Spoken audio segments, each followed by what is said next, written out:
how far we go. Zimbabwe is home. Hello, welcome back. So today's topic is Zimbabwe Relocation Strategy Phase 2. So if you have missed the Phase 1, I am going to put the link in the comments so that you can go and watch and you can catch up. So I'm so excited. Phase 2 is underway.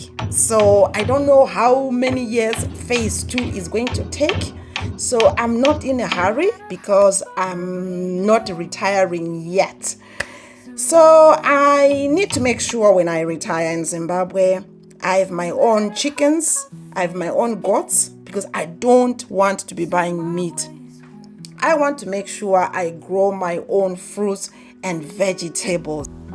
So far we have avocado tree, we have mango, and we also have majanje. I don't remember the other trees we have, but those three I know definitely we have. So for the chicken project, we are going to start small. We are not going to grow big all at once. So right now the project is we are building the chicken coop. So we have road runners, and we want to be also selling some eggs. So 2 weeks ago, it was really exciting. Our chickens, we had our first egg. So my sister was celebrating. I wish I was there, but she sent me the video. So it was really cool to watch.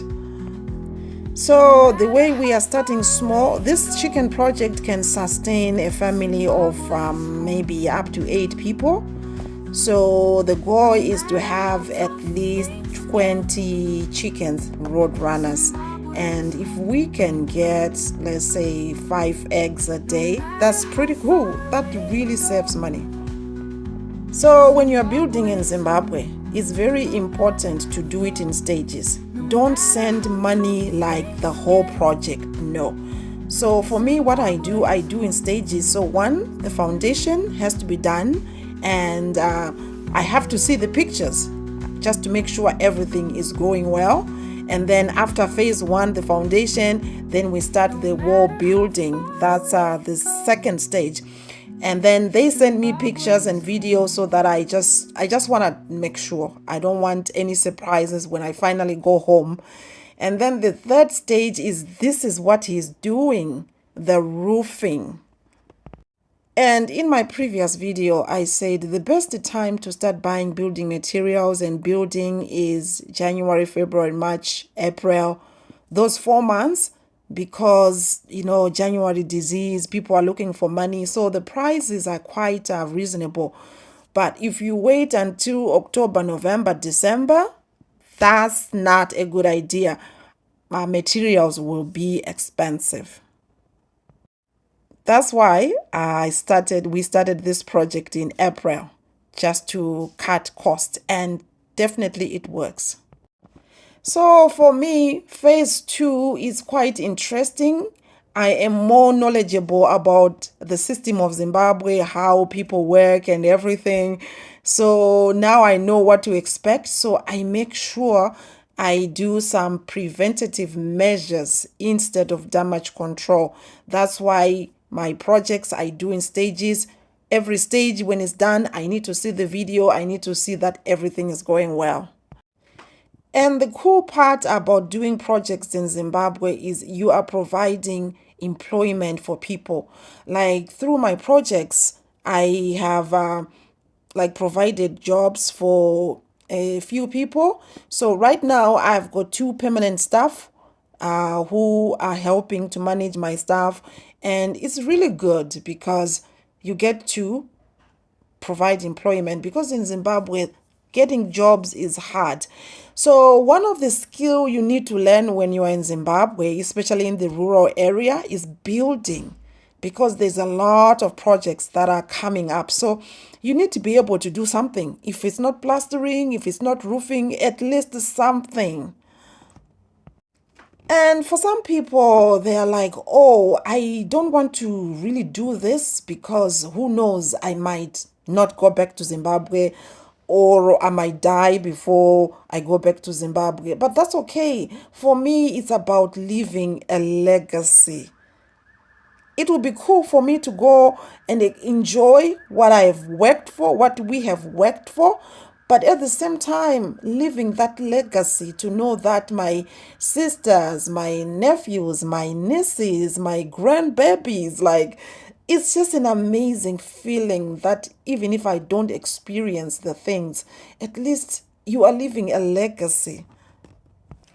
And I've heard people saying, I'm never going back to Zimbabwe. Well, there's corruption, there's this and that. But you never know what's going to happen in the next 10 years, 20 years. Things might change. It's always better to have plan B. I've heard stories of people who are in the diaspora, right? And you end up in the nursing home and you are sick.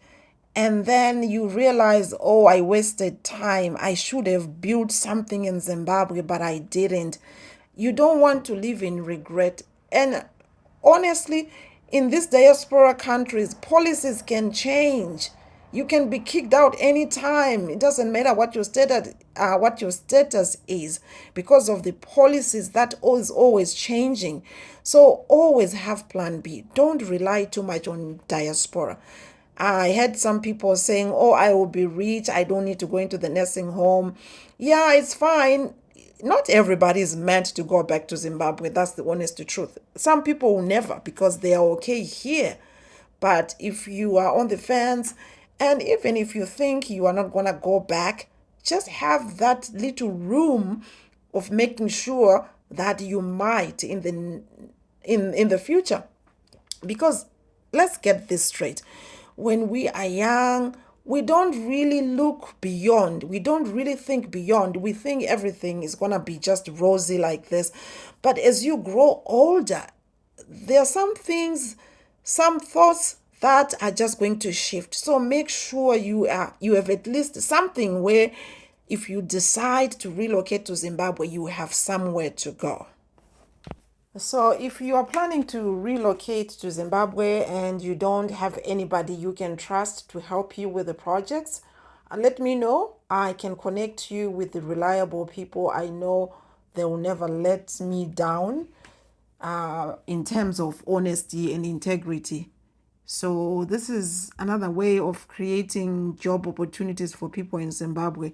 So if you need help with the relocation tips and especially sourcing materials and building and all that stuff, let me know. Just comment me, and then my email address is solution@tbhwellness.ca, or you can contact me through my website www.tbhwellness.ca, and we can talk from there. All right. So subscribe, like, and share. Thanks for watching.